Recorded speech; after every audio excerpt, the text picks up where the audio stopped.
Hey, what's going on, everybody? How's everybody doing? Hopefully, your weekend is going very well.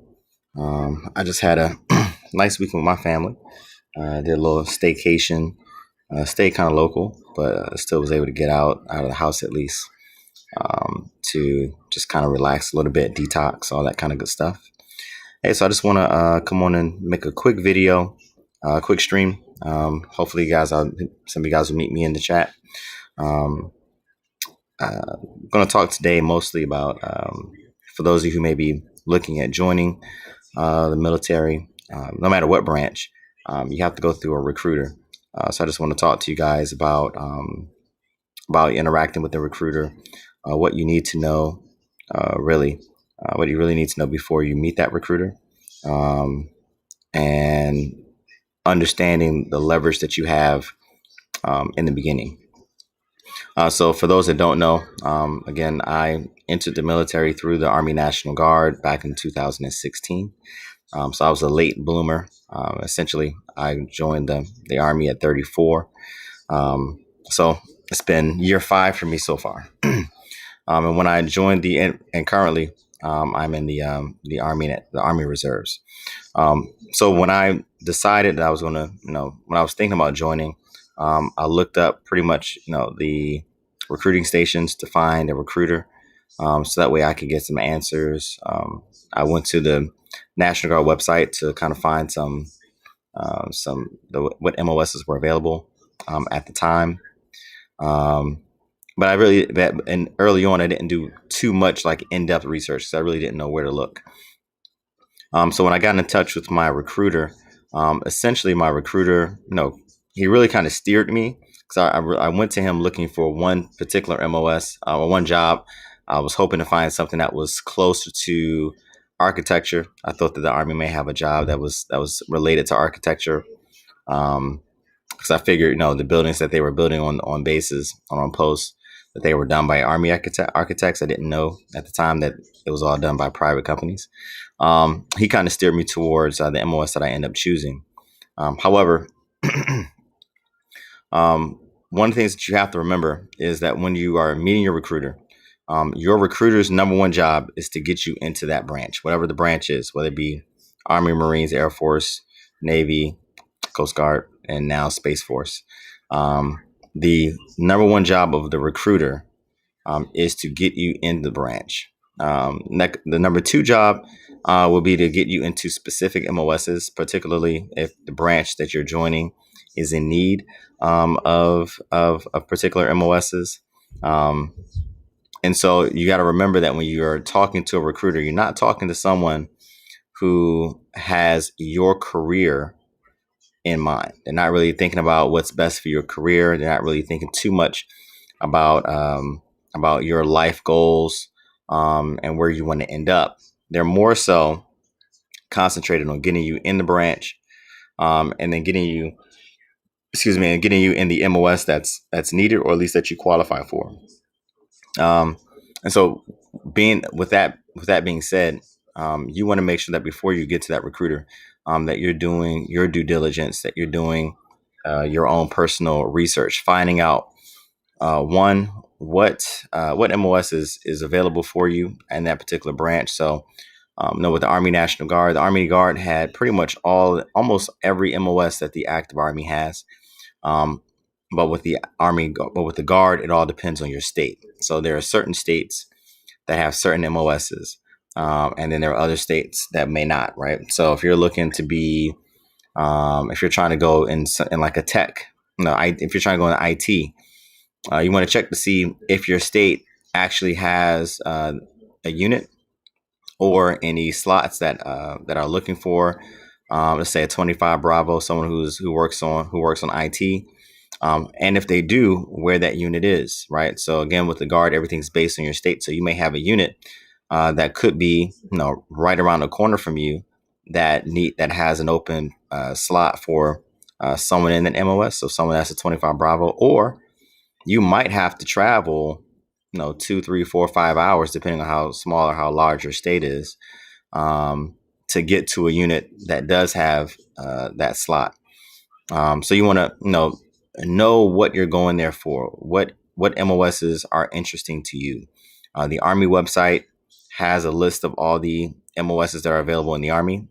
The Army National Guard website, same thing, as well as the Army Reserve website. So make sure that when you are first going on to your journey, make sure that you're actually doing your due diligence to find out what MOSs fit what you want to do. I would say, regardless of what the branch is, and I'm speaking mainly Army here, because I know with the Army you can change, you can choose your MOS, or at least you have options for your MOS based on your ASVAB score. I believe with the Marines, and someone can correct me if I'm wrong, but I believe that with the Marines, you are not able to choose your MOS. You take your ASVAB, and then they choose your MOS for you. I want to say I've heard that the Air Force is similar, and the Navy in some respects as well. So again, if you guys know, please let me know if I'm wrong. But anyway, know what you want to do, know what you're willing to say yes to, and know what your no is going to be, right? So anyway, you want to make sure you research the MOSs. The second thing you want to also make sure you research are the benefits. Talk to people who have recently joined the branch of the military that you're looking to join, so that way they can kind of let you know what they were offered in their contracts. Understand the length of contracts. The contracts are between 3, 4, 6, and 8 years long. The 3-year option is one that was my initial contract. The 3-year option actually is available. You just kind of have to ask for it. But you want to make sure you know what MOS you want. You want to know what kind of I guess you would say incentives that you would want to include in your contract. So get up to date on what's available and things of that nature. Again, when you're talking to your recruiter, make sure that when you're going with the game plan, understanding what you're willing to say yes to and what you're not willing to say yes to. Because again, their job is to get you into the branch, number one. And then number two, their job is to then fill whatever spots are open for that particular branch. All right, number three, one of the things you also want to do is you want to be mindful of when are you going to be willing to ship.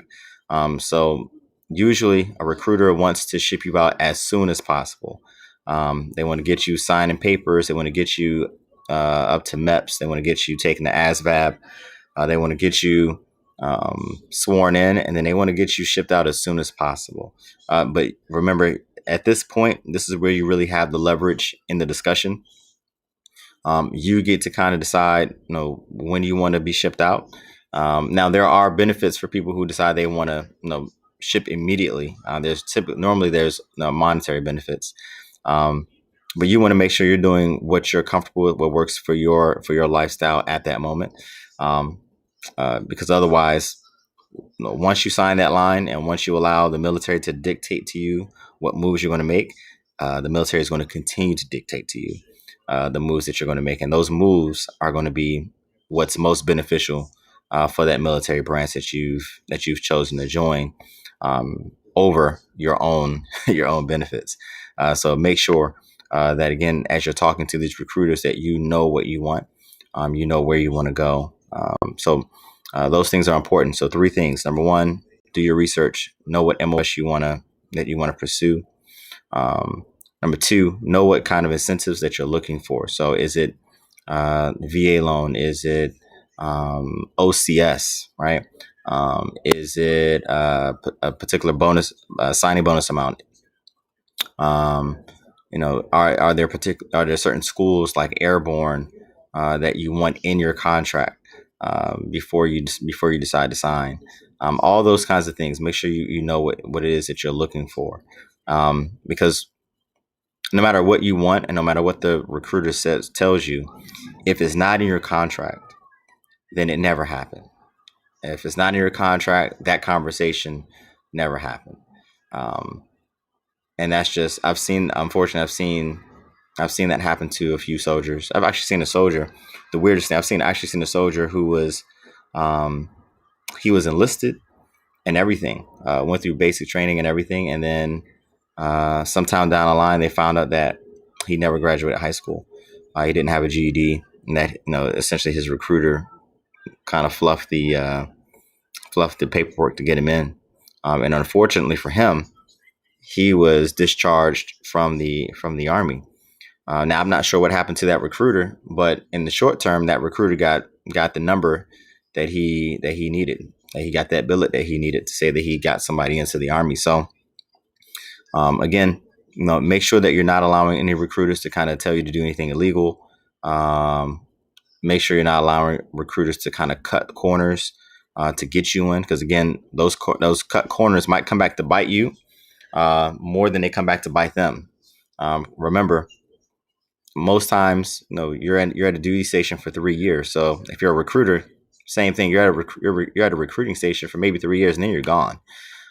So they might be able to cut some corners, and then by the time those things are found out, they've already gone on to their next duty station, and it doesn't matter anymore. But you're left to deal with the consequences of that. So make sure those things are in order. Another thing to think about is your medical.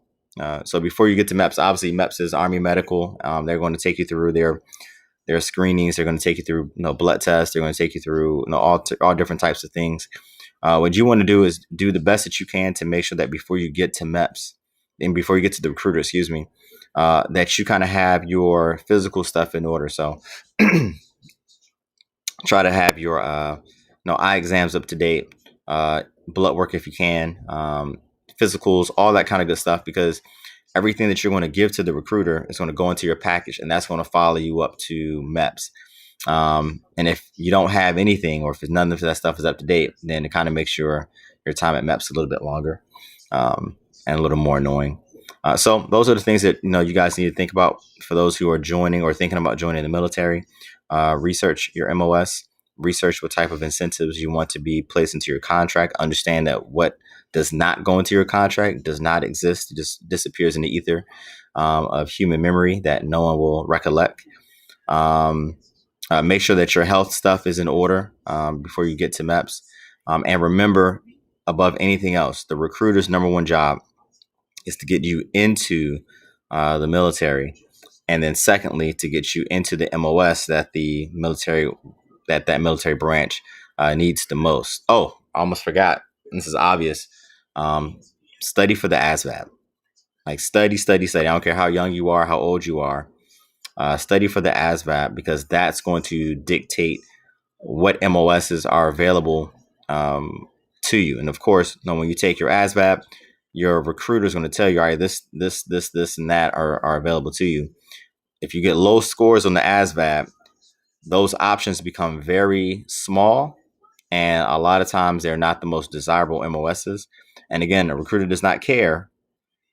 All the recruiter cares about is that there's a place that he or she can put you. So the better you do on the ASVAB, the more options that you have in front of you, which allows you, again, it gives you a little bit more control over how you start your military career. So the goal, anytime you're meeting with the recruiter, is to maintain as much control as possible. When you do have that upper hand, because they want to get you in, when you do have that upper hand, absolutely use it. Absolutely take advantage of that to try to get all that you can get. Because once you're in, trust me, that military branch is going to get all they can out of you. All right. So with that being said, I'm not going to make this long. I'm going to keep it short. Let you guys enjoy your weekend. Hopefully I'll see you guys next Sunday at 7:30 p.m. And I'll talk to you guys later. Take care.